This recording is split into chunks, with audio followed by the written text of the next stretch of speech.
आजच डाउनलोड करा आणि तुमच्या आवडत्या मालिकांचा आनंद लुटा। हॅलो, साकेत बोल। व्हॉट? खरंच? आई शपथ! साकेत 25 लाख? 25 लाखाचं लोन मिळतंय आपल्याला? गॉड! साकेत कॉंग्रॅच्युलेशन। हो, मी पोहोचली आहे।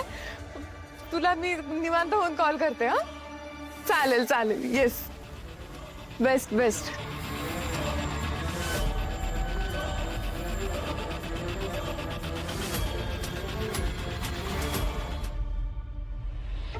तुम्हाला काय अजून मदत पाहिजे का? नाही नाही, तुम्ही ऑलरेडी जेवढं केलंय ते खूप आहे माझ्यासाठी। थँक्यू। बर बर।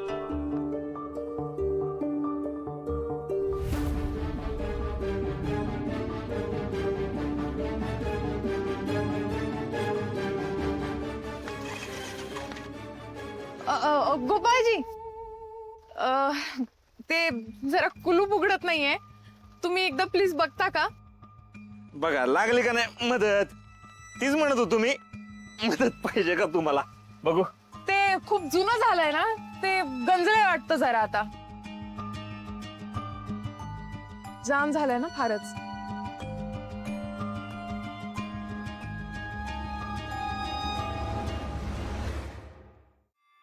झालं, उघडलं। अरे वा, तुमच्यामुळे माझी खूप मदत झाली आज। म्हणजे एकदम देवासारखे धावून आलाय तुम्ही। Thank you so much. झालं, परत थँक्यू? अहो अजून किती वेळा थँक्यू म्हणणार आहे? आणि तसं पण तुम्ही आमच्या गावकरी आहात, आम्ही तुमची मदत करणार नाही तर मग कोण करणार? असं बी लोकांची मदत करायला मला लय आवडतं। नाही पण अहो, तुमची खरंच खूप मदत झाली आज मला। म्हणजे मी खरं तर तुम्हाला चहा वगैरे विचारणं अपेक्षित आहे, पण अहो नाही, मला सगळं कळते, तुम्ही नका टेन्शन घेऊ। आणि असं पण पहिल्या भेटीत कुठल्या बाईच्या घरी जाणं बरोबर नाही वाटत ना। अहो कोणाचंही घर नाहीये, हे माझं घर आहे। पण मी एकदा सेटल झाली ना, तुम्हाला चहासाठी नक्की बोलवेन। तुमचा हा चहा माझ्यावर उधार। पर तुम्ही आधी सेटल व्हा, आता काय तुम्ही आमच्या गावात आलाय म्हणलं भेटणं होतच राहील की। नाही ते सगळं आहेच आहे, पण आता तुम्ही इथपर्यंत आलात तर ऍटलिस्ट एकदा आत या। काय माहित, मला तुमची आतमध्ये पुन्हा मदत लागू शकते। असं म्हणताय? हा। बरं, सावकाश थांबा। हो हो, ये चप्पल असू दे। हा सावकाश। हो हो, मी जरा अबरे, एक मिनिट, मी मोबाईल का टॉर्च लावते। लाईट ला। अरे बापरे, लाईटच नाही वाटतं। सॉरी मी खूप वर्षांपासून, मला वाटतं एक 15 वर्ष झाली असतील बंद आहे।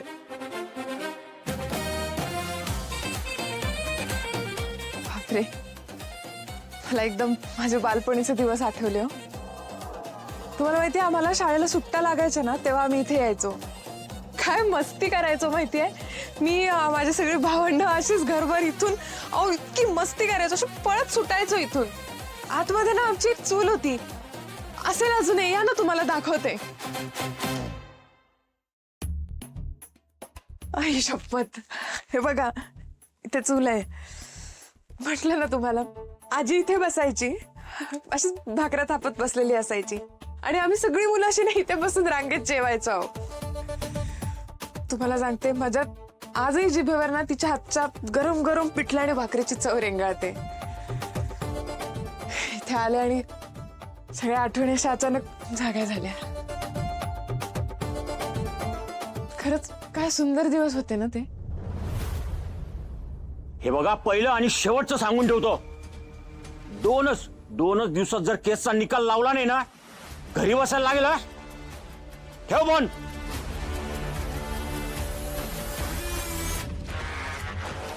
सुधाकर, काय तुझं? ये येईन सर। येईन। साहेब, आपल्या गावात एक मुलगी आली होती, गंगा नावाची। काही दिवसांपूर्वी ती गायब होती, पण आता तिचा मेसेज आलाय की ती तिच्या गावी परत पोहोचली म्हणून। बरं, मग? मग साहेब, मला संशय होता की ती गावी गेली नाही साहेब। ती गायब झाली. कशावरून?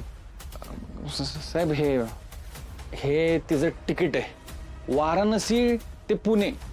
साहेब पण तिने गावात सगळ्यांना सांगितलेलं की ती दिल्लीवरून आली आहे म्हणून. काहीतरी गडबड आहे साहेब.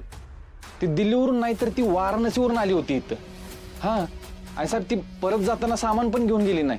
सामान सगळं इथंच आहे साहेब. असं सामान मागं ठेवून कोण जातं? यावरून तू अंदाज बांधला ती गायब असेल. होय सर. मला सांग, तिची काही मिसिंग कंप्लीट केली कोणी? मिसिंग कंप्लेंट नाही नाही साहेब. अरे मग ये नको ते धंदे करायला कोणी सांगितले? ज्या केसेस आहेत त्याकडे नीट लक्ष द्या, नीट सॉल्व्ह करा. सुधाकर, मला बऱ्याच तक्रारी आल्या आहे तुझ्या. वर्दीवर दारू काय पिता? अरे लाज कशी वाटत नाही? परत जर सापडला ना तर सस्पेंड करीन. आणि सस्पेंड नाही, ट्रान्सफर करीन. आणि अशा ठिकाणी ट्रान्सफर करीन ना जिथं दारूच काय, पाण्याचा एक थेंब सुद्धा मिळणार नाही. जा निघा.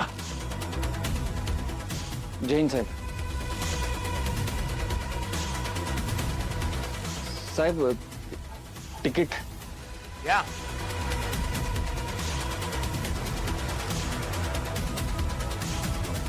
कोणी मिसिंग कंप्लेंट केली नाही म्हणून काय झालं? मला अजूनही खात्री आहे काहीतरी गडबड नक्कीच आहे.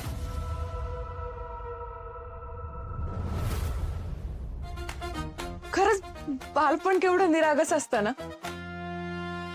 तुम्हाला माहितीये, मला लहानपणी बर्फाचा गोळा खायला आवडायचं आणि मग ते असं खाताना खाली पडायचं, मग मी ओंजळ करायचे. So, बालपण पण ओंजळीत धरता आलं असतं तर काय मजा आली असती ना. कसलं भारी बोलता हो तुम्ही. मी खात्रीनं 100% सांगू शकतो तुमचं बालपण लय भारी गेलं असणार. हो, मी आणि माझा मोठा भाऊ काय मस्ती करायचो माहितीये. आणि इतक्या विचित्र विचित्र खोड्या हे बघा, भावाचाच फोन आहे.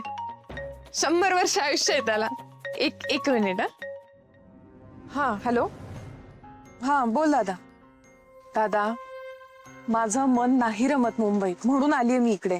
दादा, मी इथे कायमचं राहण्याचा निर्णय घेते. अरे, मी इथे माझा स्वतःचा व्यवसाय सुरू करणार आहे आणि मी हे खूप पक्क ठरवलंय.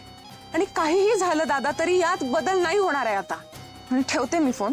काळजी घे स्वतःची. बाय.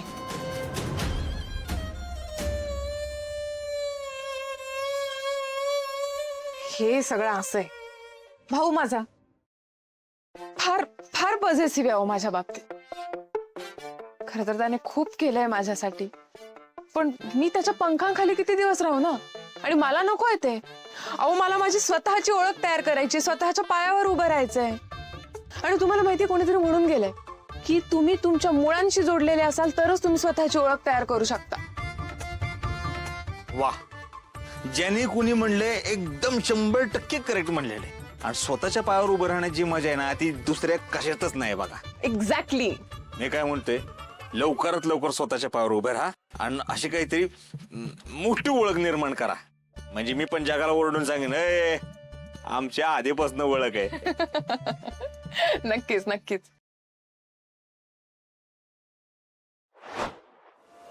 रारी